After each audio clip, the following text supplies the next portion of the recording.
From the studios of the Optimism Institute and home of the Blue Sky podcast comes this month's edition of A Bit of Blue Sky, the mini podcast with major optimism.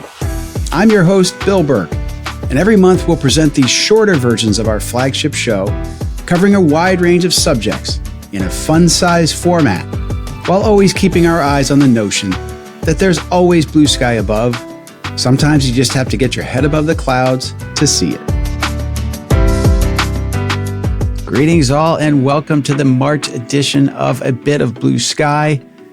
March, of course, is the most wonderful time of the year at the Optimism Institute because it is National Optimism Month for those who celebrate. And I know everyone listening must celebrate Optimism Month or you would not be listening to Blue Sky or A Bit of Blue Sky. And also, this year marks the 2-year anniversary of the launch of this podcast. Yes, it was March of 2023 when we debuted the Blue Sky podcast. I have learned so much from the dozens and dozens of guests we've had, conversations we've had. And I thought for this A Bit of Blue Sky, I would share 3 of the biggest takeaways, 3 things that I have learned in the last 2 years while working on Blue Sky podcast and establishing the Optimism Institute. The first thing that I've learned that I want to discuss is the answer to probably the most frequent question I get about this podcast, which is how do you find your guests? I've had so many different guests from so many different fields. It's an understandable question. But the answer is it's actually really easy. When you are training your eye to look for good stories, inspiring people, lessons to be learned from others who are doing great work or overcoming adversity, you very quickly realize that they're everywhere. So finding the people is actually not hard at all. The hardest part is tracking them down, confirming the dates, getting it on the schedule, all that stuff. But actually finding people to talk to has been remarkably easy and probably the most fun and enjoyable part of this work.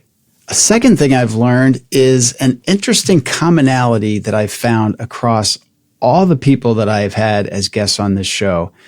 It's been a very wide range of people, diverse in almost any way you want to describe the term.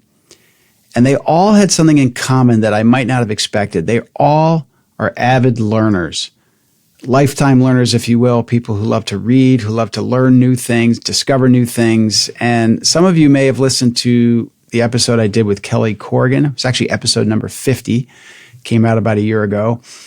And I posed this question to her, why it is that all these optimists that I've talked to are lifelong learners. And she broke it down very simply. She said, that's just an optimistic position to take, to think and believe that there's always more to learn, always more to discover. That is something that naturally lends to optimism. So it's no surprise that the guests on this show have really all fit that bill perfectly. So that's the second thing I wanted to talk about that I've learned while doing this show. And the third thing I'd say I have learned is that looking for good in the world, talking to uplifting people with inspiring stories is just, frankly, good for you. It's really good for your outlook. It's really helpful as you try to navigate this sometimes seemingly crazy world of 24-hour news and social media and screaming and hot takes and anger. It is a tough time to be optimistic. I have said that the paradox of modern optimism is that you can argue that there's never been a better time to be alive, while simultaneously there's never been a harder time to be optimistic. One of the ways I've been able to remain optimistic is by seeking out these kinds of stories, talking to these kinds of people. It really is helpful. The good guys have always outnumbered the bad guys, and I mean that, men and women. They always have, they always will. And the more you can focus your time and energy on those types of people and those kinds of stories, I guarantee you're going to feel better. You can ask the First Lady of Optimism. She would tell you that I am more pleasant to be around since I started doing this work. And so I think you might want to try it as well.